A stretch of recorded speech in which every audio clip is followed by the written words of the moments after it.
Okay then, you've tuned in to Wayne's Electrical once again, and in this video today we're going to be doing an electricity meter accuracy test. Okay, so you can see the room there. It's currently empty, no equipment in it, and I'm going to be getting all the equipment up in front of the camera so you can see what is needed to pull off an accuracy test, and then we'll connect it all up and get straight into it. Okay, right, we've got meter accuracy testing board there, evolution number 3 of course. A bit more equipment then.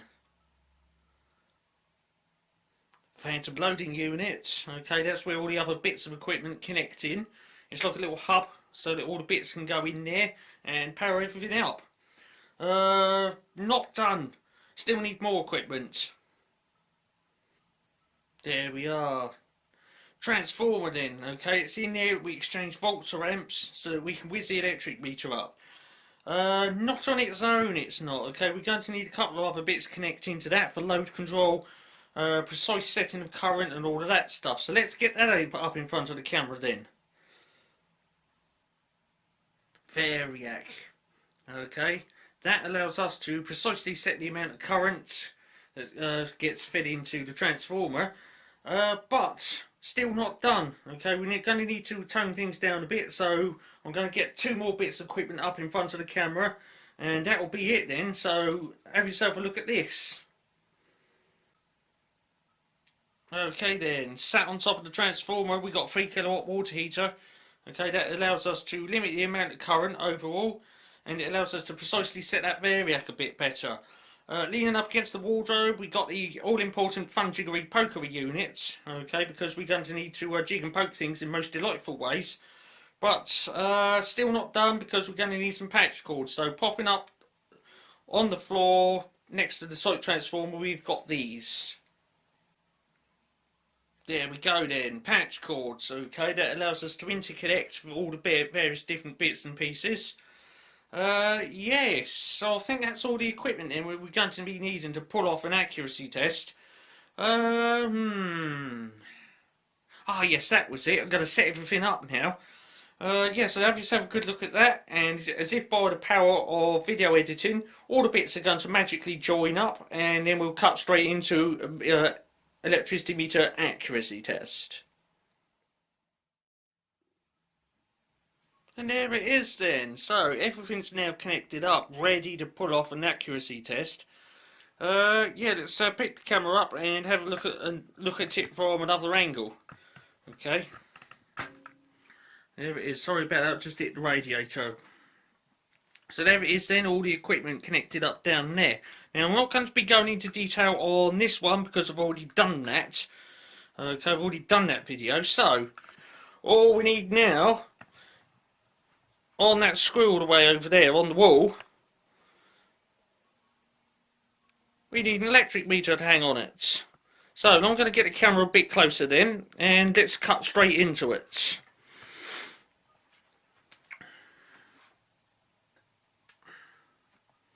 Right, let's put the camera tripod in amongst all the wires.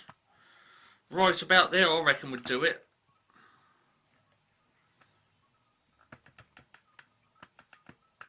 Right, okay, I'll set the camera up then.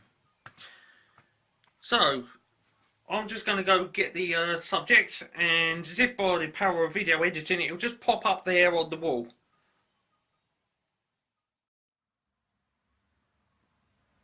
Yeah, there it is then.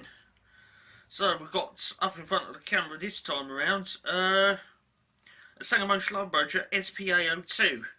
Now this instrument, the testing of it is a little different because if I pull the zoom right the way back, instead of having this instrument fitted up on the wall where most of the other instruments get tested, it is actually attached in position number 2 on the meter accuracy testing board.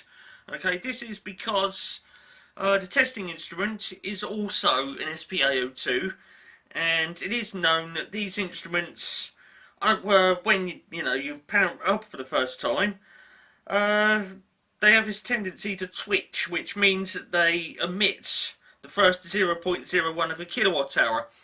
Given that that's an SPA02 and the instrument current verifying the test is also an SPA02, what I need to do is have them right next to each other so that if both of them twitch, I'll be able to verify that that has happened and therefore allow for that in the test.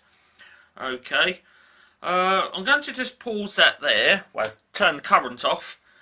That's obviously been pulsing on and off while I've been talking, so I'm going to clear that now. I need to get that out of the memory. I can do that just by pressing that. There we go. I'm going to energise both of them. Not that you can see the other one. Now this is going to be a bit interesting when working out the tolerances on this one, because we've got a 2% tolerance to play with, but this time round, instead of talking about load wheel speed, we're going to be talking about pulse speed, okay? And because we're doing a 1/10 kilowatt hour accuracy test, we're going to need to take the characteristic and divide it by 10. Okay, so just to go through the characteristics of this instrument then, what we've got is a single phase 2-wire instrument, of course. 240 volts, 20 to 80 amps, so we're not going to be getting anywhere near that. The interesting bit we're looking at, but given that this is a accuracy test, is how many times that light's got to flash on and off to register up a kilowatt hour. Well, on one of these it's 800 times. Okay, now we're going to do a 0.1 test, so we need to take that 800 and divide it by 10, and that's obviously 80. Okay, so that's 80. We're going to be looking for an ideal speed then of 80 pulses for that, but we've got a 2% tolerance to play with. So if I take 80, work that out with 2% tolerance. Oh dear, how am I supposed to do that? Right, okay, 2% then of 80 is a 1.6. Well, we can't have 1.6 of a pulse, can we? I'm going to write it down anyway. My goodness me. So that would be 81.6. I have no idea I was supposed to do 81.6 of a pulse. So there we go. Yeah, 80 take away 1.6. And the slowest it can be is would be 78.4. Again, I don't know how I'm supposed to do 0.4 of a pulse, so we might just have to round it up to either 78 for slow, 80 for ideal, and 81 for fast. Okay, so we haven't got much there to play with. Now what I'm going to do now is to just dial up that variac, thump it on, and away we go. Now, because this is a dual tariff instrument and the meter accuracy testing board is compatible with dual tariff electric meters, I have wired up the rate change trigger. So if I press this switch like this, there you go. So you can see that light changing. Okay, so that does work. We've got a rate change function there. That works. That's just fine and tickety boo then. Okay, so we've done that test. It's now on with the 0.1 kilowatt hour accuracy test. I'm going to have to scrutinise this one very, very closely because we got two of the same instruments, and if both of them twitch or one or the other one twitches, I'm going to have to take that into account in the test. I'm going to dial up that variac then. About there will do it. Right then, as soon as I thump that variac on, accuracy test starts. So we're doing a 0.1 kilowatt hour accuracy test on a Sangamo Schlumberger SPA 02. In 3, 2, 1. Release electrons.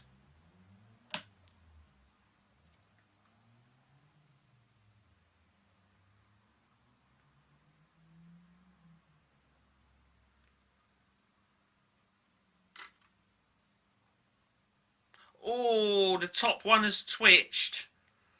The meter number one, it's twitched. The one at the bottom's working okay though. Oh, I'm going to have to take that into account and stop the meter number one on the 9 then. That is why I wanted them right close to each other.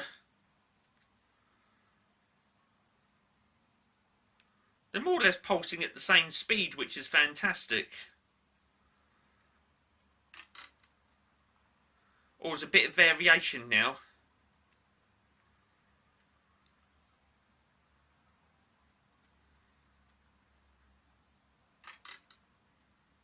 I'm not sure if you're getting it on the audio, but it's starting to deviate now.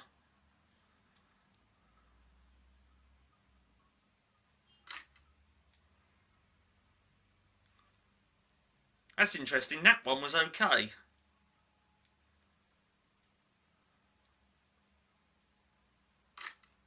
And that one. Well, that's odd.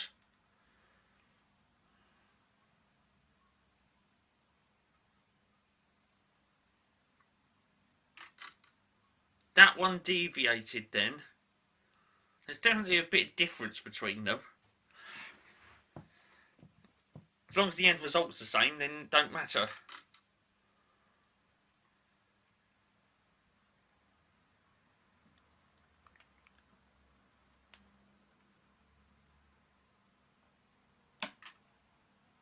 Okay, paused it there then.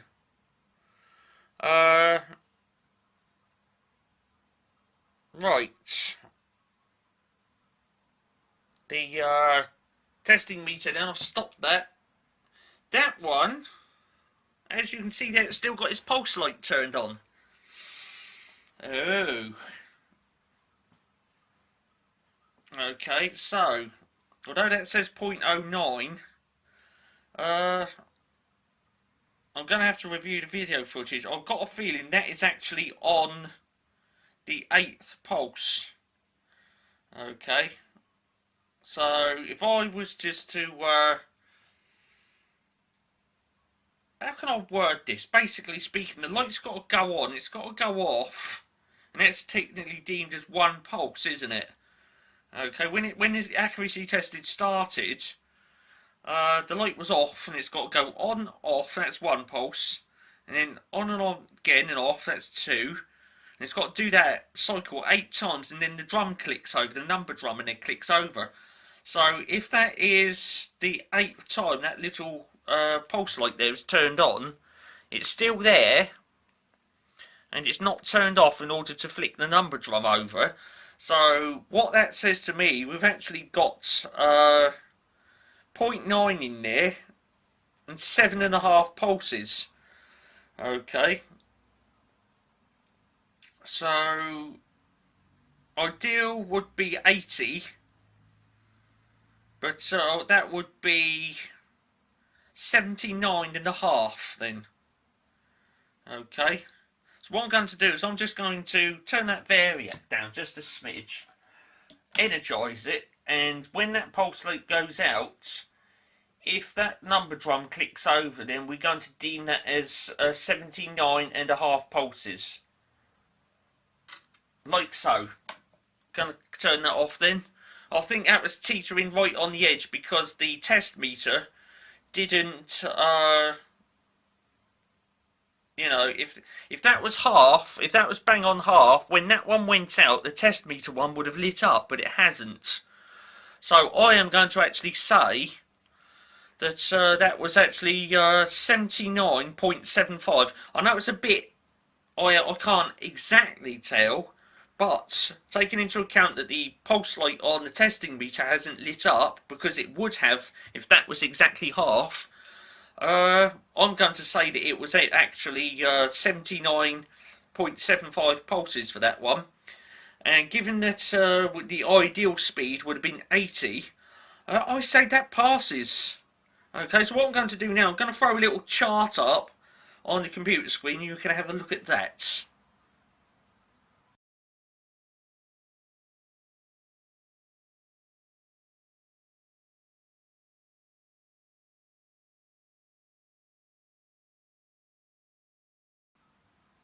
There it is then. So you've had a flipping good look at that. Okay, what the expected speed was, what the fast was, what the slow was. And what I've sort of calculated out what I think it was. Okay, and yeah, I've worked it out. Well, sort of taken a guess that it would have been sort of 79 and 3/4 or 79.75 pulses, which is well within the tolerance, because the slow speed, as you saw on that graph, is 78.4. Well, we got way more than 78. It didn't exceed 80, so well, it didn't exceed the ideal speed. So yes, so it's just a little wee super miniature squeak slower than the ideal speed.